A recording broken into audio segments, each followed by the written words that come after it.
یہی وجہ ہے کہ نوجوان ابوالعلا مودودی علیہ الرحمہ نے ان کو ان کی زندگی میں مرحوم قرار دے کر اس کام کا آغاز کیا. انہی کے جو مضامین تھے وہ اکٹھے کیے، انہی کے نثر پارے وہ جمع کیے، اور 1923 میں بلکہ خود اپنی عمر جس وقت ان کی 24 سال تھی، ایک نوجوانی کا جوش اور جذبہ تھا، وہ ساری چیزیں جمع کر کے الجہاد فی الاسلام کے نام سے شائع کی. مولانا مودودی علیہ الرحمہ میں چونکہ بڑی مستقل مزاجی تھی، محنت کا بڑا مادہ تھا، انہوں نے تحقیق، جستجو اور مستقل مزاجی سے اس فکر کو آگے بڑھایا اور جماعت اسلامی کا قیام جو ہے وہ عمل میں لایا. بہرحال اس میں زیادہ بات کرنے کی ہمیں ضرورت نہیں ہے، چونکہ جماعت اسلامی اس وقت پوری دنیا میں ایک احیائی تحریک کے نام سے جانی پہچانی شے ہے. البتہ دو چیزیں مولانا مودودی نے باقی چیزوں کو چھوڑ کر سب سے زیادہ اپنا ہدف نظام کو بنایا، اس کے متعلق تشریحات کی. تو دو چیزیں اس سے رہی ہیں. ایک الہیات اسلامیہ کی تشریح، جو علامہ اقبال نے کام کیا تھا اس طرف انہوں نے کوئی توجہ نہ دی، بلکہ سارے کا سارا زور نظام کی تبدیلی پر لگایا. اور دوسرے آخری مراحل کہ انقلاب کا آخری مرحلہ کیا ہوگا، اس کی بھی کوئی زیادہ تشریح نہیں کی، زیادہ وضاحت نہیں کی. شاید اس وقت انگریز کا دور تھا یا کس وجہ سے نہیں کی، کس مصلحت کے تحت نہیں کی. بہرحال ان دو کمیوں اور کوتاہیوں کا ایک نتیجہ بھی نکلا، خاص کر اس آخری مراحل کی تشریح نہ ہونے کی وجہ سے. وہ انتخابات کی جب دلدل میں گئے تو انہی کی عمر کے برابر، جس عمر میں انہوں نے کام شروع کیا تھا، یہ اللہ کی حکمت ہے، اسی عمر میں ڈاکٹر اسرار کو اللہ نے توفیق دی اور انہوں نے از سر نو اس فکر کو جو ہے وہ اٹھایا.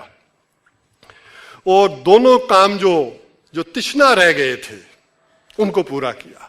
ایک طرف انہوں نے الہیات اسلامیہ کی تشریح کا از سر نو کسی حد تک جدید انداز میں کام شروع کیا اور نظریہ ارتقاء پر گفتگو کی. ڈارون کے فلسفے کو کس انداز میں کہ دین ریجیکٹ کرتا ہے اور کون سی چیزیں جو ہے وہ صحیح رکھتا ہے اس کی وضاحت کی.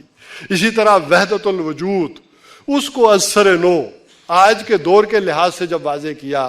یہی وجہ ہے کہ جب روایت پسندی نے بھی اس چیز کی مخالفت کی اور خود تنظیم اسلامی نے بھی یہ کہہ کر جان چھڑائی کہ یہ ان کی علمی آراء ہیں، اس سے ہمیں کوئی بحث اور کوئی سروکار نہیں ہے، اس کام کی اس کو اہمیت کو سمجھ ہی نہ سکی.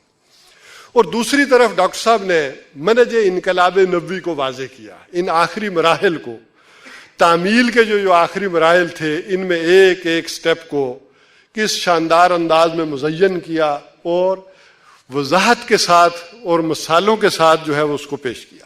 تو یہ اچیومنٹس تھی. لیکن ان کے بعد جب تنظیم اسلامی نے ان سے کنارہ کشی اختیار کر لی، ظاہر ہے یہ کوئی اتنا آسان کام نہیں تھا. یہ جیسے میں نے کہا کہ ہماجیتی فکر ہے. انہوں نے ڈاکٹر اسرار صاحب کے قرآنی فکر کو تو لیا اور اس پر چلنے کا معاملہ تو کر لیا، لیکن کہا یہ جو عمرانی فکر ہے، یہ جو جدید دور میں اس دین کا نفاذ کس انداز میں ہوگا، اور یہ جو علمی آراء ہے، یہ جو ڈیپتھ ہے، اس کو علیحدہ سے جب کر دیا تو ایک اضطراب پیدا ہوا. اس کا جو فرق پڑتا تھا ذہنوں کے اندر، وہ بہرحال اس اضطراب کو شدت کے ساتھ خالد محمود عباسی صاحب نے جو ہے وہ محسوس کیا. اور جن لوگوں کے اندر بھی وہ اضطراب موجود تھا اور وہ محسوس کر رہے تھے، حساس جو لوگ تھے، انہوں نے محسوس تو ہو رہا تھا ہمیں بھی کوئی نہ کوئی گڑبڑ ہے، کوئی نہ کوئی مسئلہ تو ہے. وہ پہلے سی بات نہیں ہے، وہ پہلے سے حالات نہیں ہے. وجہ کیا ہے؟ کیوں سست روی کا ہم شکار ہیں؟ کیوں جمود کا ہم شکار ہوتے چلے جا رہے ہیں؟ تو اس کی وجہ کیا ہے؟ اس کو زبان دی پھر خالد محمود عباسی نے، اور ان کے ساتھ پھر ہم اکٹھے ہوئے. بہرحال یہ ایک فکری ارتقاء بھی ہوا کہ جیسے علامہ اقبال نے نظم کی صورت میں پیش کیا، ابوالکلام آزاد نے نثر کی صورت میں پیش کیا، اسی طرح مولانا مودودی علیہ الرحمہ نے اس کو جدید اصطلاحات کے ساتھ، اور خاص کر ان کے ساتھ جب مولانا امین احسن اصلاحی صاحب مل گئے تو انہوں نے قرآنی اصطلاحات اور وہ قرآنی رنگ بھی اس میں بھر دیا، اور پھر اس کو اور مکمل شکل میں ڈاکٹر اسرار صاحب نے کر دیا. اب اس کو مزید پروان چڑھانے کے لیے اور اس کی تعمیل کے لیے کچھ اچیومنٹس اور کچھ چیزیں جو ہے شبان المسلمین نے کی. ایک تو آپ نے وہ ظہر کی نماز سے پہلے خالد صاحب سے سن ہی لیا تھا کہ وہ فرق کیا ہو گئے. ان فرقوں کو میں اس وقت بیان نہیں کر رہا، لیکن جو دو چیزیں رہ گئی تھیں وہ میں بیان کر دیتا ہوں. ایک اجتماعی عمارت کا تصور دیا کہ یہ جب ایک فرد کے ہاتھ میں باغ دوڑ ہوتی ہے تو اس کو ڈیل کرنا اور اس کو ڈی ٹریک کرنا آسان ہوتا ہے. تو یہ ایک اجتماعی تصور جو ہے وہ دیا کہ سارے مل کر کس انداز میں فیصلہ کریں، یہ ایک نئی بات تھی اور یہ آج کے ان جدید تقاضوں کے تحت تھی. دوسرا، جیسے بیعت ہو، دوسری چیزیں ہوں، ان کو اپنے اصل مقام پر رکھا کہ جو زور دے کر جو ہے وہ پہلے سے کر لی گئی تھی. اور ایک اور اچیومنٹ یہ کی کہ مرکزی سطح پر بیت المال نہیں ہوگا. یہ بڑے فتنے کا سبب بنتا، جہاں دودھ ہو وہاں مکھیاں آ ہی جاتی. تو لہذا کہا کہ مرکزی سطح پر ہم کوئی اثاثے نہیں بنائیں گے، کوئی مال نہیں جمع کریں گے، البتہ ضرورت کے تحت جب بھی کسی ایونٹ میں کوئی ضرورت پڑے گی تو اپیل کریں گے، جو آ گیا جتنا آ گیا اس کے مطابق ہم اپنا پلان کریں گے، اپنا کام کریں گے. اضافی سرمایہ اور اس طرح کا مرکزی نظام ہم نہیں رکھیں. تو یہ ایک اچیومنٹس تھی کہ جو اس وقت ہوئی. اور دوسرے ایک عملی مظاہرے کے طور پر آپ کے سامنے رکھ دوں، جتنا بھی میرا تھوڑا سا مطالعہ ہے اور تجربہ ہے تحریکوں میں رہنے کا، میں نے یہ محسوس کیا ہے آج کے اجتماع میں کہ وہ سفر جو احیائی تحریکوں نے تاریخ میں 20-30 سال میں کیا ہے، اللہ تعالیٰ نے وہ سفر شبان المسلمین کے ذریعے 1 سال میں طے کروا دیا. چونکہ میں جماعت اسلامی میں بھی رہا، پھر تنظیم اسلامی میں، نہیں تو میں نے بڑا عرصہ وہاں بھی دیکھا کہ کتنے سالوں میں بھی 200 یا 300 آدمی جمع نہیں ہو سکے تھے.